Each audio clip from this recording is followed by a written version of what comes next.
The excitement around New Orleans Saints training camp is just getting started. I'll tell you why, and I'll give you a little bit of lagniappe all on today's episode of Locked On Saints. You are Locked On Saints, your daily New Orleans Saints podcast. Part of the Locked On Podcast Network, your team every day.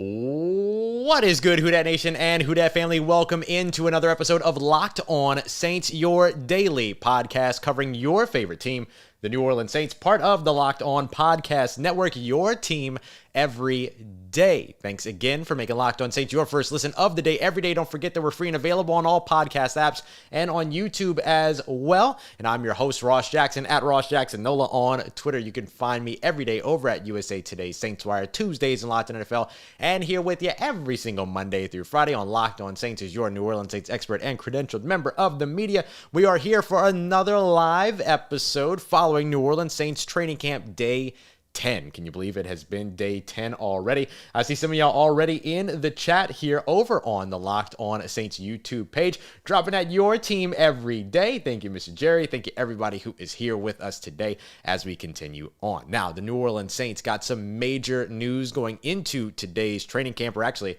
as a part of today's training camp, with Michael Thomas and Tyrann Mathieu taking massive steps forward. Why all of the excitement around the New Orleans Saints is warranted. We'll break all of that down. We'll get into kind of the confusing or really surprising situation around Kiko Alonso, who retired one day into his NFL return, and of course get you updated on QB1 Jameis Winston, as well as everything you need in terms of attendance, including some details around CJ Gardner-Johnson's current absence. So we'll get into all of that today. I see y'all in the chat. Brandon Adams with the Your Team Every Day. People ask you to hit the like button. Please do hit the like button. I appreciate all the support. We're loving these live shows here. Don't forget, we also have a pre-recorded show that'll come out later, so get your questions in the chat or in the comments of this YouTube video or at Ross Jackson Nola, so I can answer those in the third period of tonight's show. All right. Let's dive into it. The biggest story for the New Orleans Saints is that the excitement is just beginning for this team going into 2022. And the excitement continues to take steps forward each and every day. Michael Thomas and Tyrann Mathieu getting involved in 7-on-7s. Michael Thomas getting involved in 1-on-1s on Friday.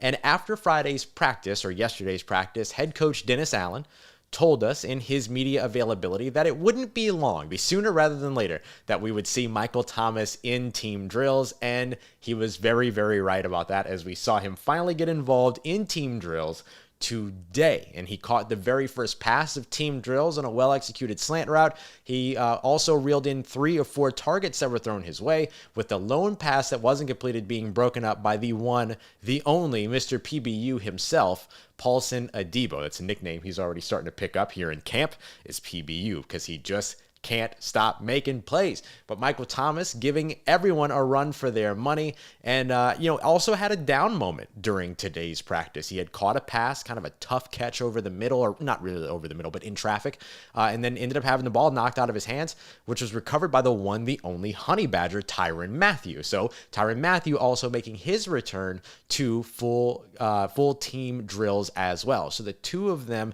just kicking off a ton of excitement going into the break before the third week of training camp, which will lead us right into the first preseason game against the Houston Texans on August 13th. Now, I wouldn't expect to see Tyrann Mathieu nor Michael Thomas in that preseason game against the Texans, but it's still great to see them getting sort of that rhythm, getting the communication with their teammates, and getting involved in this New Orleans Saints system. For Michael Thomas, him and Jameis Winston gathering a little bit more experience together, working on their communication, working on their chemistry is very important. You can see Michael Thomas also standing off on the side, getting some conversation in with guys like Jarvis Landry and Chris Olave. By the way, the first 2 passes in team drills, that first one on that slant to Michael Thomas, the second one was an over route about 20 yards down the field to Chris Olave from Jameis Winston. So that's exactly the plan, isn't it?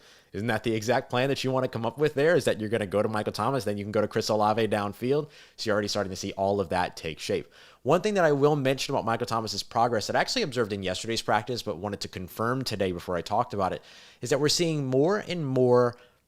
I kind of spoke about the significance of the pass and one-on-ones to the back of the end zone, or in 7-on-7s to the back of the end zone, and the utilization of the back of the end zone for this New Orleans Saints offense being something that you're reintroducing now that you have the arm strength of a Jameis Winston. The next piece of that is watching Michael Thomas run routes with greater and greater depth each day. So he's getting further downfield, getting into the third level, 20 plus yards down the field. And one of the big questions that we had asked about Michael Thomas coming back and getting the opportunity to work with Jameis Winston is, would we then see the third level open back up for Michael Thomas like we saw his first 2 seasons? And it certainly looks to be that the Saints are at least entertaining that and making sure that it's in the playbook and available. The other big step forward for the New Orleans Saints was, again, Tyrann Mathieu getting involved in team drills. And much like with Michael Thomas, while it's great to see them individually out on the field making plays, it's also great to know that they're building the chemistry for the players around them. It's particularly with Tyrann Mathieu, who has to get that sort of, as Drew Brees would call it, time on task with Marcus May, with Demario Davis, with the cornerbacks all around him, the secondary all around him. So seeing Tyrann Mathieu out there with almost the entire defense, CJ Gardner-Johnson not present again today, Marshawn Lattimore not present again today. We'll kind of elaborate on both of those a little bit later on when we get to our attendance report to wrap up the show. But as of right now, you're getting a lot of that situation now to where you're seeing both of these players getting comfortable in the system, getting comfortable with the players around them, the communication, the trust, the bonding, all of these other pieces, maybe the more intangible pieces, right, of what makes football, what makes a successful football team, all starts to come into play now that you have those 2 players back. So really, really good progress for Thomas, really, really good progress for Mathieu, and really, really good news for the New Orleans Saints. Now, it's worth saying, there are several weeks left until the regular season begins, which means that participation in certain drills and things like that might ebb and flow. Some of that is getting an opportunity to get a look at the guys behind those players. Some of it will be remembering that this is still a regimen as sort of mocked up or created by not only the New Orleans Saints, but also with the input of the players. So there might be some days that they do participate in those drills. There might be some days that they don't. Doesn't necessarily mean that there is a step back that you need to be concerned about unless you hear anything specifically about an injury-related regression. But don't be surprised if you hear something about like Michael Thomas getting a day off or Tyrann Mathieu getting a day off. Those guys are going to get vet days just like every other veteran on the team.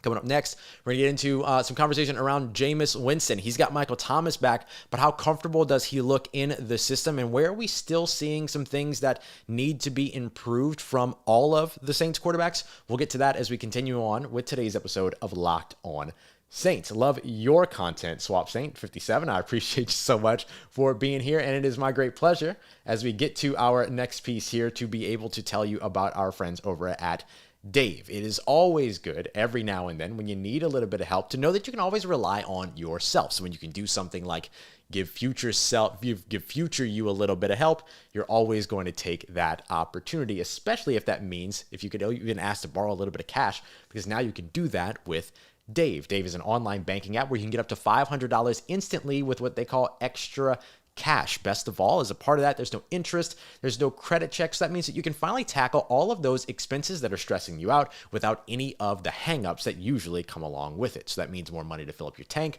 more money for a gift, more money for bills, things like that. So you can get rid of all of that unnecessary stress that you don't need to be carrying with you all over the place. And best of all, millions of people have already downloaded the Dave app and are using it to get the financial relief that they need with extra cash. So download the Dave app in your app store right now. That's DAVE. Sign up for the extra cash account so that you can get up to $500 instantly. For terms and conditions, please visit dave.com/legal. Instant transfer fees apply. Banking provided by Evolve, member FDIC. Go and check out Dave today, and future you will thank you. All right, family, continuing on with today's episode of Locked On Saints. I get all my graphics in order. Appreciate you, as always, making Locked On Saints your first listen of the day, every day. Appreciate all of y'all who are here for this live episode, getting you updated with everything from day 10 of New Orleans Saints training camp. Yes, big time shout out to the NOLA Bros and all of the other fantastic Saints podcasters and content creators out there as well. We are taking a look now at Jameis Winston, right? And I take the breath there because I think that Jameis Winston has done enough for us to feel relieved that we kind of don't have to fight this battle anymore about whether or not Jameis Winston is a viable starting quarterback in the NFL. I think everything that you're seeing from him shows you that he is. Now, there are still going to be people who are going to distrust. There are still going to be people who are going to sit there and say, well, 2019, this happened. I know. They're always going to happen. That's always going to be part of the conversation. It's always going to be part of the narrative. I get it. But as somebody that has gotten the wonderful pleasure of being able to sit in and watch the New Orleans Saints practice all throughout training camp and everything, and sort of watch the progression of Jameis Winston, I'm here to tell you that there's really nothing that I've seen so far that should make you feel concerned, that is egregious, anything like that. And I know some people will say, wait, Ross, but he threw an interception during one-on-ones to Paulson Adebo when he was trying to get to Jarvis Landry on the out route. Yes, that is true, pivot route, but yes, that is true. However, remember that it's one-on-ones. Like, the idea with one-on-ones is to give the wide receiver an opportunity to compete with the cornerback. Like, it's not like he had another route to go through in terms of his progressions and choose to throw to instead, right? Like, that's not what you're going to get in one-on-one. So I would imagine that that particular coverage on the outside, as well as Paulson Adebo had that route covered, tells you that he wouldn't throw that pass if he had another option to go to. But it's one-on-ones. It's the only route you have out on the field. Give the wide receiver a chance or let the DB make a play. So I don't look at that as being a negative for Jameis Winston. I think that Jameis has done a very good job settling into the system. We already know that he's gotten to the point to where he's looking at defenses. He has an understanding enough of his scheme and the New Orleans Saints offensive scheme that in the huddle, before they break the huddle, after he calls the play, he can give an adjustment to a wide receiver like he gave to Deontay Hardy a couple days ago and said, hey, if you run that post, but you change the angle a little bit, you're going to be open down the field because of the way that the safety is playing the crossing route underneath. And then be able to throw a 50-yard touchdown based on that. Like, he's able to make those adjustments. He's comfortable with the system. He looks comfortable out on the field. No, we're not seeing him scramble and pick up extra yardage and things like that, but there's no reason for him to do that right now. He's in training camp. No one's tackling the quarterback. What are you actually proving by scrambling at that point, right? So when you look for his mobility to see how comfortable he is, like, he's still wearing the big clunky left knee brace during practices, but what you're watching is him in play action look good. Him in rolling out in boot action, things like that, looking steady, right? Does he look perfect? No, he's not going to at this point. Like, this is still a knee injury after all. It's going to take some time to get there. So, look, we might not see Jameis get out there and start scrambling for first downs on third down like we saw him do early on in 2021, early on in 2022. And that's okay, because now you're probably not going to have as many opportunities if you're Jameis Winston to even scramble, or at least you're not going to need those opportunities because you've gone from having a wide receiver core that can't separate to 3 wide receivers who specialize in separation. So you're probably not going to get to the point as much as the fact that, to get to the situations that you were in last year if you're Jameis Winston, where you felt like you were the only option to go and pick up that first down because you had the ball in your hand, the field is opened up, nobody's open, so I'm going to scramble. That's not going to be the case as much in New Orleans in 2022. Receivers are going to be open. Michael Thomas, Jarvis Landry, Chris Olave, these guys are going to do that. Now, what needs to improve across the entire quarterback, and let me not say what needs to improve, but the thing that I feel you see rep in and rep out that can be better for the New Orleans Saints quarterbacks are passes over the middle. For some reason, and I don't know if it's recalibrating to the size of players, calibrating the nuance to the speed of certain players, but there have been some issues of throwing out of frame on the wide receivers, either throwing up too high or throwing up, leading too much, not leading enough, things like that. So things aren't perfect just yet when it comes, and they never are going to be, but they can be a little bit better in terms of targeting over the middle. So something to continue to keep an eye out on, particularly during the preseason for Andy Dalton. And then once we start to see some reps from Jameis Winston in game action, it'll be good to see that too. But that's definitely a place to look for improvement for all the New Orleans Saints quarterbacks that we have seen thus far. Let's talk about a weird situation. It's not weird. It was surprising. The New Orleans Saints signed Kiko Alonso yesterday. They brought in Kiko Alonso along with Anthony Hitchens and John Bostic 2 days ago. They signed Kiko Alonso. Kiko Alonso immediately is on the field. And y'all, I don't just mean on the field. I mean, he's like doing reps. He's in team drills. He's in walkthroughs, like significant snaps on Friday. Saturday, he wasn't on the field anymore. And this is a little bit of an issue because the Saints right now, DeMarco Jackson has missed a couple of practices. Zach Bond left practice slightly early yesterday, did not participate in practice today. And then now Kiko Alonso wasn't on the field. So it was a little bit surprising to see Kiko Alonso not out there, considering he just signed yesterday. And he was out there looking all Alex Anzalone-esque with his like blonde locks and his number 47 and all that. Come to find out, and this was per our partner here on Locked On from WWL TV, Brooke Kirchhoffer, Kiko Alonso retired after just a day of returning to the NFL. Now, don't forget, he hadn't played football since the playoffs of the 2019 season. If your heart's not in it when it comes to the game of football, you're not going to play it, right? Like, why put your body at risk if you can't be 100% into it? It wasn't injury related, according to Catherine Terrell of ESPN. It wasn't a situation to where, he went out there and got hurt or anything like that. It just seems like this just wasn't what he wanted to do after all. And he didn't realize that until he got back out there and maybe just didn't feel the fuel, the fire, the passion, the drive that he had in 2019 when he was last out on the football field. And maybe he remembered like how he felt versus how he felt now being out on the field, and that led him to making the decision to retire. So I don't judge the decision. I think, again, like when it comes to the game of football, like you have to be invested in it fully in order to agree to put your body through it. If you're not in it, you're not in it. We saw that with Patrick Robinson last year, right? Remember Patrick Robinson, he kind of gave a press conference where he talked about like seeing all the younger guys, and then all of a sudden he was like retiring and everything. But that's very, very much what it is. So, congratulations to Kiko Alonso for going out on his own terms. He got 6 years in the NFL, had some really great moments and really was of good service to the New Orleans Saints when he was there in 2019. But now it'll be interesting to see what the Saints do at linebacker moving forward. Down now 3 linebackers, at least as of today. Now, if they get some of those linebackers back on Monday, i.e. guys like Zach Bond, as well as DeMarco Jackson, then they'll be in a good place. But if any of those guys are still out, then maybe we see Anthony Hitchens or John Bostic end up getting that phone call, and there'll be a new player out on the field on Monday. So we'll keep you up to date with all of that, but just a really interesting situation and just a good call by a player who decided this ain't it, fam, and made the decision that he needed to make for himself on his own terms.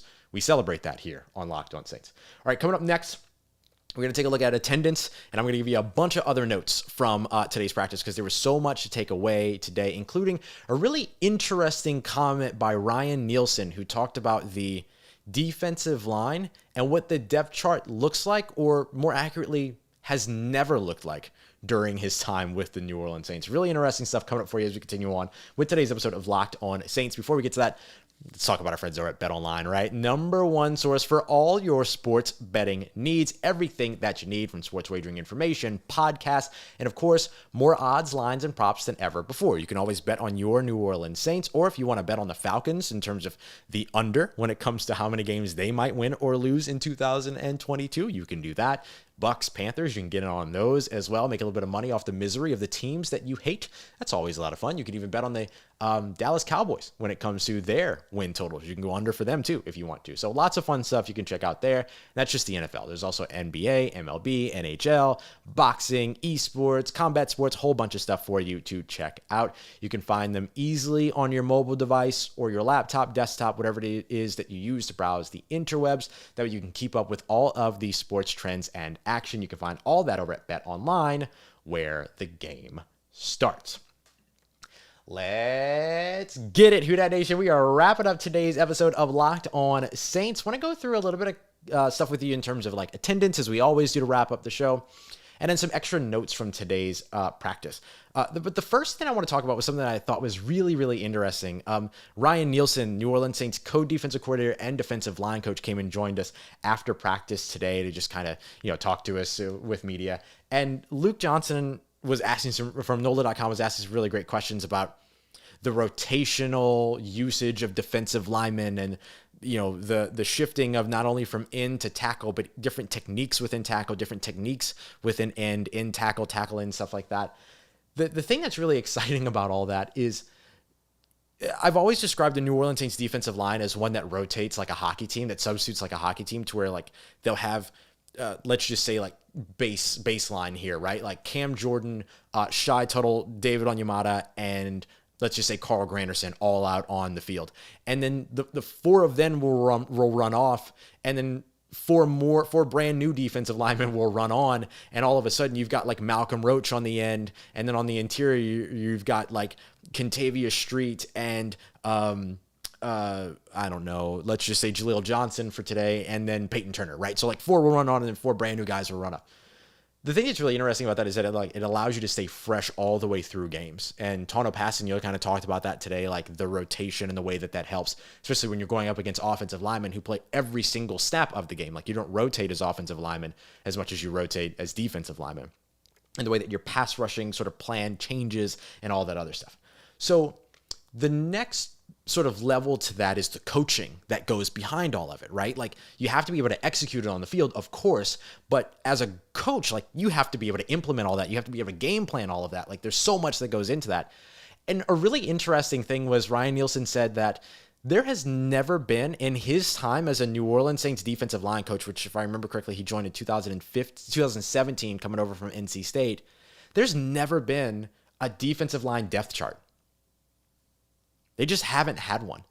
And basically the mentality behind that is that it doesn't matter what the depth chart is. Like they rotate and everybody gets reps. And when you get out there, you have to maximize the time that you have out there. So I just thought that was really, really interesting to hear about them not having a defensive line depth chart. How interesting is that? I don't know. It was interesting to me. Maybe it's less interesting to you, but that's the kind of stuff that I love. Like I love that coaching mentality. You know what I mean? Like coaches that tweet out 1-0 after every single game, stuff like that, but they suspiciously never tweet out 0-1, but that's something else we'll talk about for another day. All right. So let's get to attendance real quick.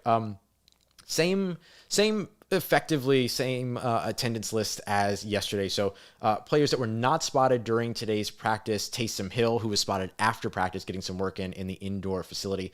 CJ Gardner-Johnson, Marshawn Lattimore, Dylan Maben. Smoke Monday has been officially moved to injured reserve. That happened yesterday. I'm going to bring him up one more time today, but then not going to include him in any attendance reports going forward. Kiko Alonso, of course, who retired.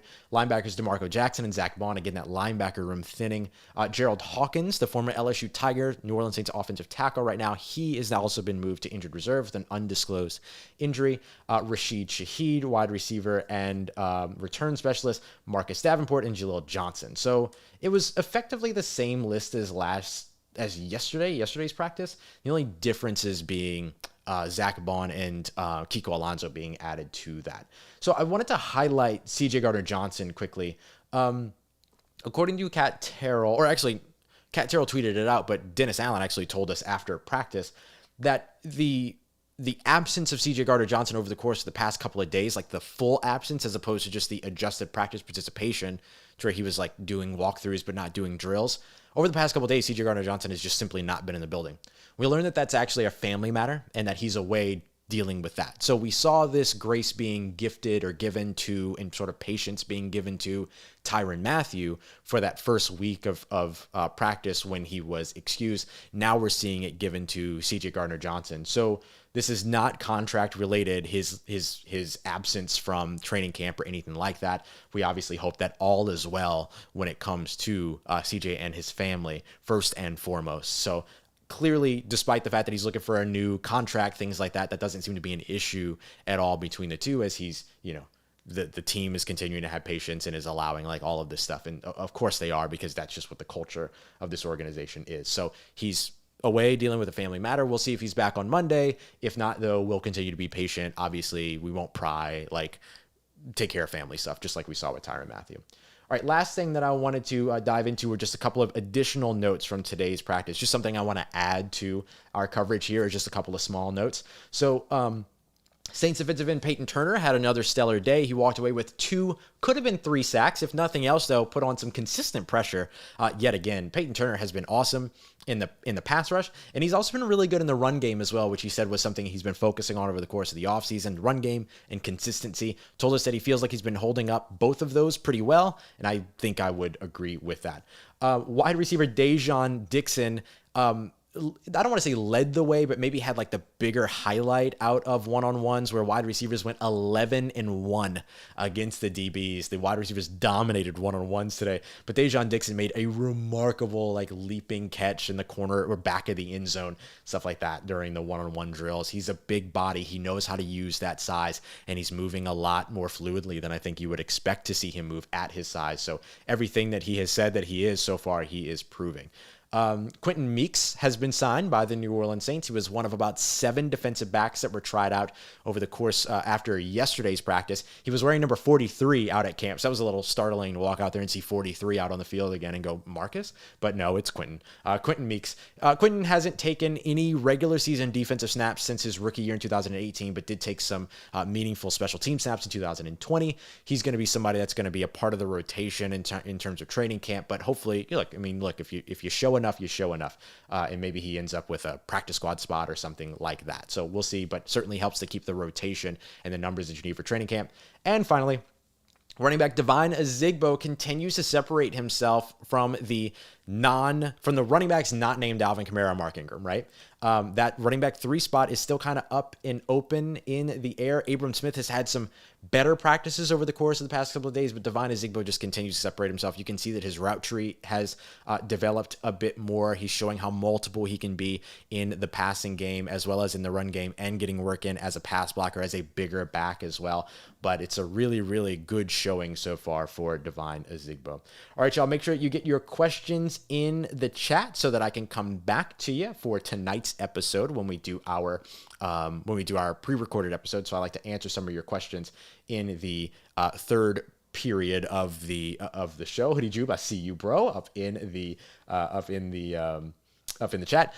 So make sure you get your questions in so I can get those answered. And of course, go ahead and drop your team every day over in, we want to go and flood the Falcons, maybe the Panthers, maybe the Bucks. You can go and comment on there as well. Let them know that the New Orleans Saints are your team every day. I appreciate y'all so much for being here and for making Locked On Saints your first listen of the day every day. For your second listen, make sure you go and check out that Locked On NFL podcast. You could also go and check out some of your other favorite New Orleans Saints YouTubers as well. Lots of fantastic content just being created all over the place. Not just the YouTubers, but articles, the podcast, everything. So you can check out a whole bunch of different spaces where you can get more and more information. And I'll be back with you with more later on today. I appreciate you as always for saying hi when you see me. Got to see a lot of people today, and for making me a part of your day, a part of your rhythm, a part of your routine, and for saying yes to me and Locked On Saints. As always, for everything else that you need in between these episodes, you can find me on Twitter at Ross Jackson, NOLA. Hit me up. Let me know how the family's doing. Let me know how you're living. Let me know how your mom and them. And trust you, that nation. I'll holla at you.